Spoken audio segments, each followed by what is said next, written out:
ver, este es el Cristo, que está acá en Almada, como lo ven aquí arriba.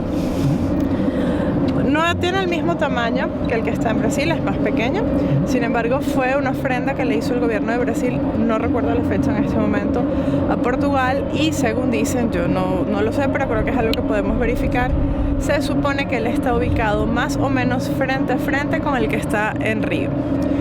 Del otro lado que tenemos, todo aquello que está del lado de aquel puente. Todo eso que tenemos a nuestros pies es Lisboa, comenzando por el puente 25 de abril, antiguamente llamado puente de Salazar, durante la dictadura que fue derrocada el 25 de abril de 1974. Fue una de las dictaduras más largas y más duras que hubo en Europa, y fue derrocada por un movimiento militar, por un movimiento que se llamó Movimiento Capitanes de Abril.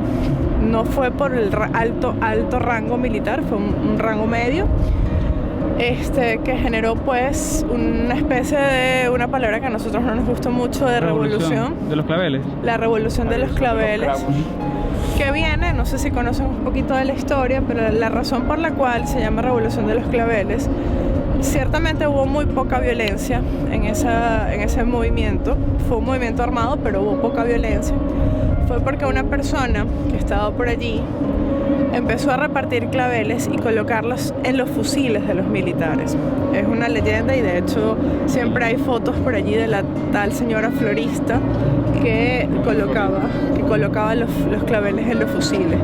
Y de hecho cada 25 de abril es una fecha muy muy representativa para Portugal en general, y yo creo que Lisboa la vive de una manera sumamente especial, porque es un recordatorio constante de la lucha por la libertad, ¿no? De la lucha por la libertad y de tener posibilidades de desarrollo, porque si bien es cierto, el gobierno de Salazar fue un gobierno nacionalista, fue un gobierno que mantuvo a Portugal en un estado de miseria y de pobreza y de falta de educación total, que de repente Lisboa no lo sentía tanto como lo sentían los países, las regiones del norte de Portugal.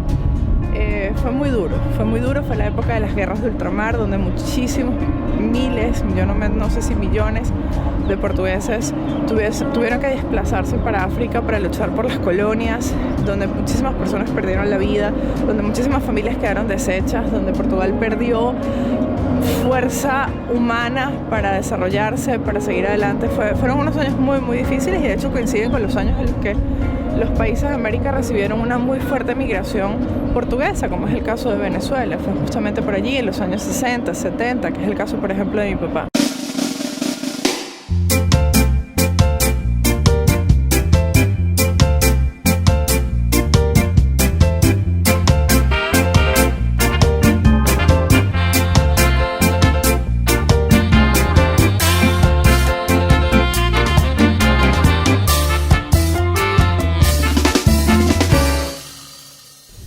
María Angelina, bienvenida a Diáspora Venezolana. Muchas gracias.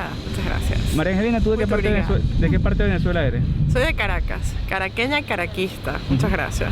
¿Y cómo una caraqueña decide mudarse aquí y estamos hoy en Lisboa? Cuéntanos un poco ese proceso. Bueno, te voy a hablar de historia antigua, porque yo creo que una de las mejores cosas que pudieron haber hecho mis papás, o algo que yo particularmente agradezco profundamente, es el hecho de que a mí me enseñaron a querer, a amar con el corazón, con el estómago, con el cuerpo, las dos culturas en las que yo nací o en las que yo me crié. O sea, en mi casa se hablaba español regularmente porque bueno, mi mamá era venezolana, en paz descanse, y mi papá es portugués. Y aun cuando mi mamá era la venezolana, ella siempre tuvo la inquietud de darme herramientas fuertes, uno, para la vida, y dos, para que yo pudiera defenderme, y porque si yo visitaba a mis abuelos, ella quería que yo me pudiera comunicar con mi familia, con mis abuelos, con mis tíos, con mis primos. Y desde muy pequeña aprendí a estudiar, y empecé a estudiar y aprendí algunas cosas de portugués, y poco a poco pues eso me llevó a hacer otros cursos, y empecé a ser parte activa de algunas comunidades de la Asociación del Luso Descendientes en Venezuela, haciendo actividades, participando, etcétera. Y claro, eso te facilitó todo al momento de tomar la decisión de querer luego emigrar, ¿no? Es que yo siempre quise vivir en Portugal. Quizás la diferencia fue la forma.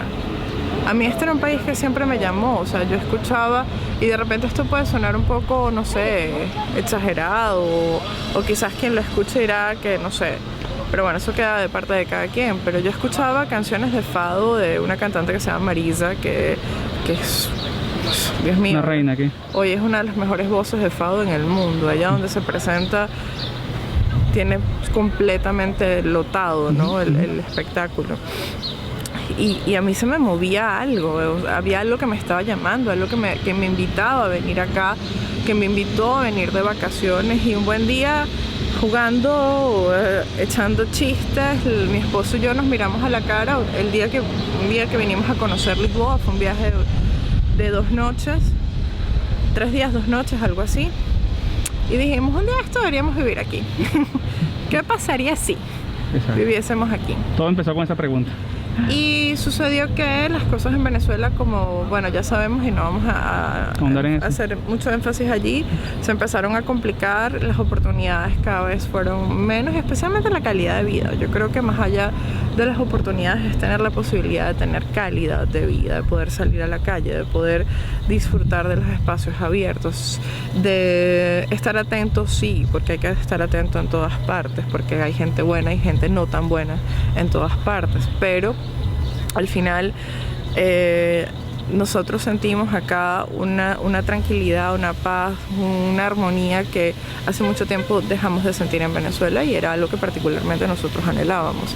¿Llegaste en qué año? En el 2016, a finales del 2016. 5 añitos tienes ya aquí. Vamos a hacer 5 años, correcto. ¿Tú tenías la nacionalidad por tu padre? Sí, sí. Eso facilitó todo, y tu esposo también, la regularización en su caso. Fíjate, yo no sé cuál es el alcance de este proyecto que tienes, pero si hay algo que yo sí le daría a la gente que piensa venir a Portugal, por ejemplo, es traten de tener sus documentos en regla, porque las cosas se dan y el camino para nosotros en ese sentido ha sido sencillo, con sus pasos, con sus reglas, con sus tiempos, sus normas, especialmente con sus tiempos, porque las cosas sí demoran un poco, no podemos andar apresurándolo, pero tratan de hacer las cosas como debe ser, como tienen que ser hechas, porque facilita muchísimo el camino. En el caso de mi esposo y yo, mi esposo es venezolano, nosotros habíamos inscrito nuestro matrimonio en el consulado hace algún tiempo atrás, un par de años, incluso antes de venirnos, entonces ya era una parte del camino que estaba hecha. Cuando llegamos acá a solicitar la residencia con los documentos que se solicitaban, fue mucho más fácil para las personas del registro ver que nuestro matrimonio ya estaba encaminado, ya estaba registrado acá. Y pues sí, para él pedir la residencia como mi esposo, en calidad de esposo de una persona portuguesa, era más sencillo. Y posteriormente tuvo la posibilidad de solicitar la nacionalidad. O sea que también es portugués, o sí. Está a la espera, ya es portugués. Él ya es portugués. Claro. Él ya es portugués. ¿Tú qué hacías en Venezuela? Yo soy psicóloga.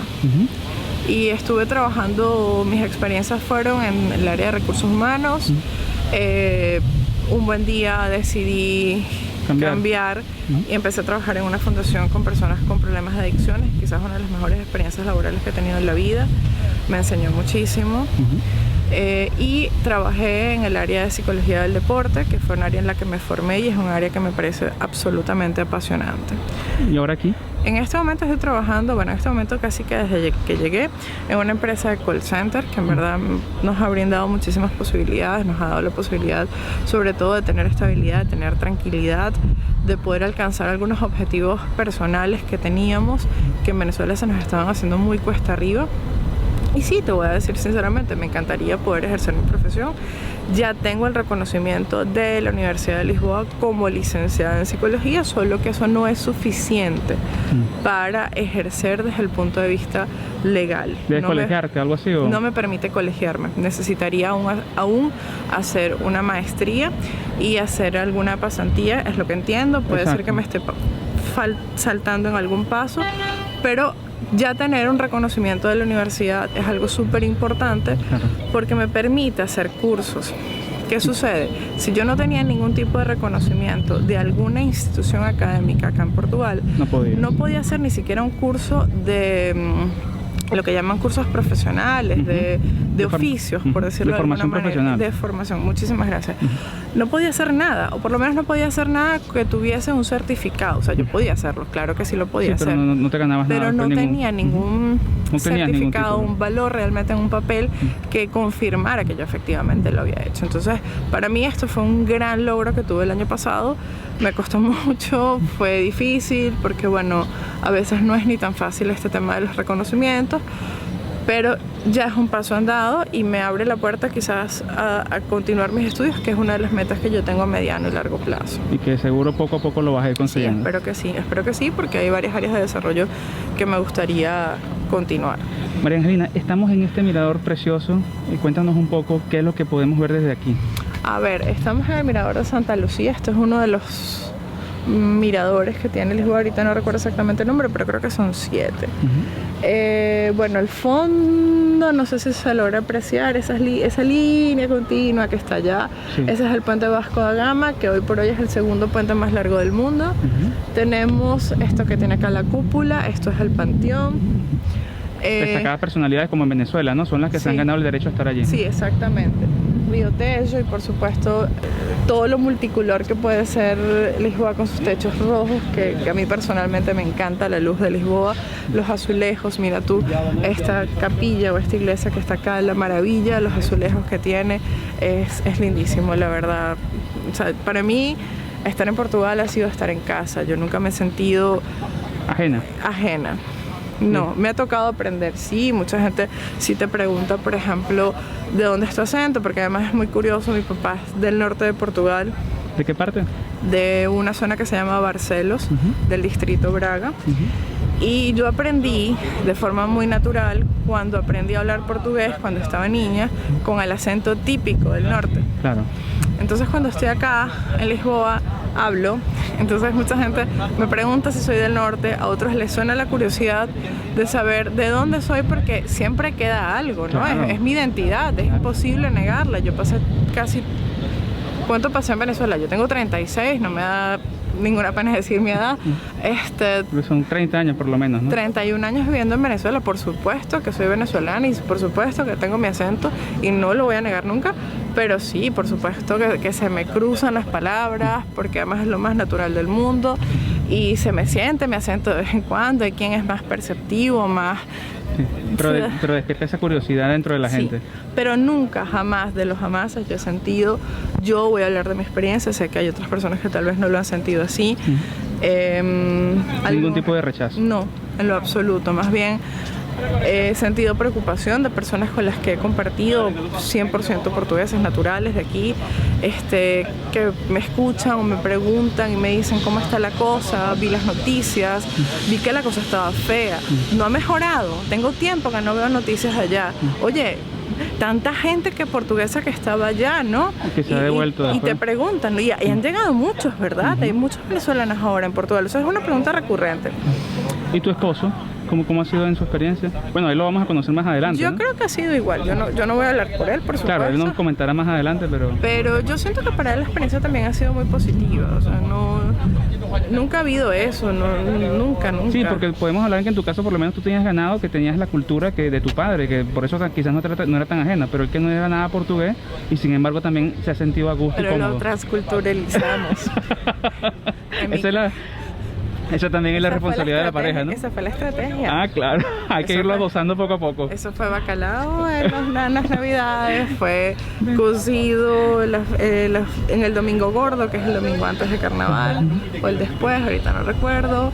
Y bueno, poco a poco se fue abriendo la cultura. Las groserías en mi casa, en portugués, por supuesto, sentidas. Claro, desde el corazón. Desde el alma.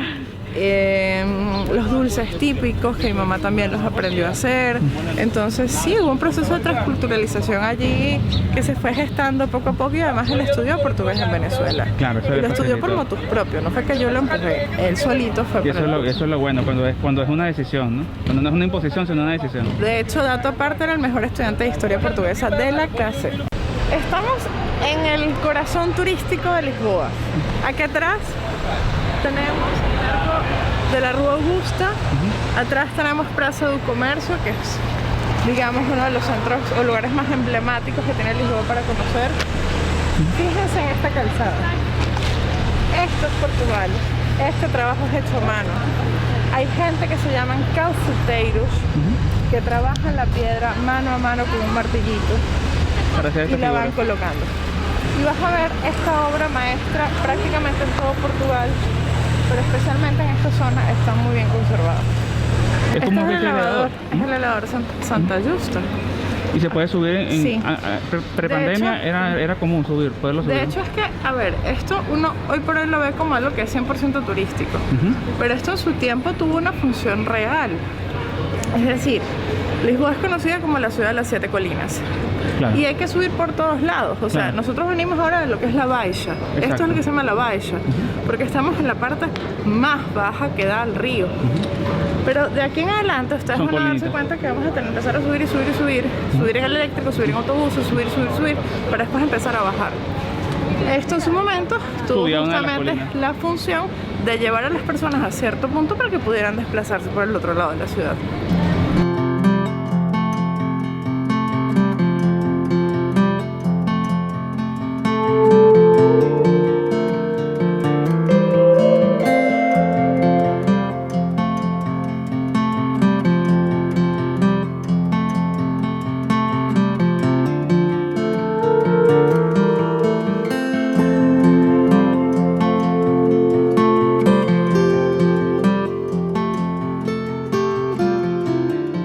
María Angelina, bueno, estamos en esta hermosa plaza, pero también tenemos un invitado. Cuéntanos un poco. ¿Qué tal? Tu esposo, ¿no? Hola de nuevo, mira, aquí está mi esposo, Luis. Luis, bienvenido también a Diáspora Venezolana. Gracias a ti. Luis, ¿tú en Venezuela qué hacías? Ingeniero mecánico. ¿Y actualmente aquí a qué te dedicas? Trabajo en un call center. También, al igual que tu esposa. Sí. ¿Qué tal tu experiencia? ¿Cómo te has sentido? Nos comentaron un poco de que eras un experto en la historia de Portugal, que eras el alumno más destacado, ¿no? En Venezuela. Sí, era cuando estudiaba portugués en Venezuela. ¿Siempre te atrajo o fue como por conocerla a ella? ¿Portugal propiamente? Ujú. No, obviamente influyó que la conociera a ella. Y en la medida que estás involucrado en la historia, ¿qué piensas del país? Es un país con mucha historia. Ujú. Tiene muchísima historia. Mucha cultura, es una mezcla. Es un país amable. Ujú. Realmente me gusta. Bueno, y aprovechando que estamos aquí, chicos, y que tenemos también un experto en historia, y tú, por supuesto, que siempre has tenido esa cultura, ¿qué nos pueden contar de este sitio donde estamos? A ver, estamos en Belén. Belén es un lugar increíble, además es un punto súper importante para quien viene por primera vez a Lisboa. En la parte de atrás tenemos el Mosteiro de Jerónimos. Está enterrado Vasco da Gama, que fue uno de los navegantes más importantes de la historia de Portugal Y del mundo. y del mundo. Y por supuesto está Luís Vaz de Camões, que gracias a él tenemos nuestra lengua portuguesa. Es parecido a lo que es Cervantes para España. Para España. Más o menos para que tengan una analogía. No, ya. ¿Y qué obra, cuál es la obra que él hizo? Os Lusíadas. Que es la más destacada. Es la más destacada, de hecho cuenta una leyenda, al final es una leyenda, es imposible saber la ciencia cierta, que él iba en un barco cuando él estaba escribiendo esto y el barco naufragó y él tuvo que nadar desde el lugar en el que estaba, que supongo no era muy lejos de la orilla, con el manuscrito en la mano para poder salvarlo, Y que se salvó. y por eso tenemos hoy por hoy las Lusíadas. Bueno, también vemos que al fondo hay una gran cruz, ¿no?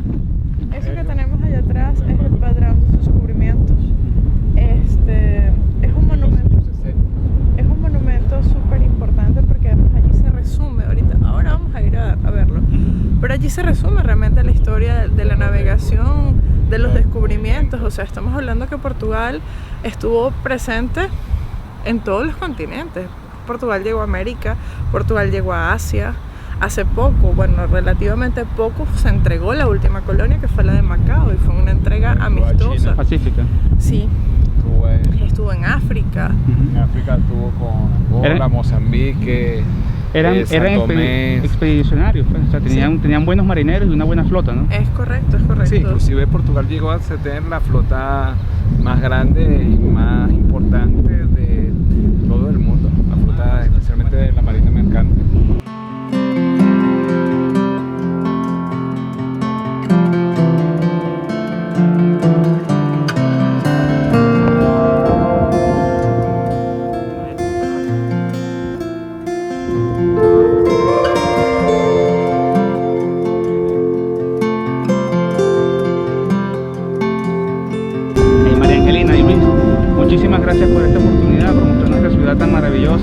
Y bueno, con esta vista que es insuperable de todo lo que es la costa y lo que significa Portugal, no queremos cerrar sin preguntarles si alguna vez, aunque se encuentren muy bien aquí, están bastante felices, se ven volviendo a vivir a Venezuela.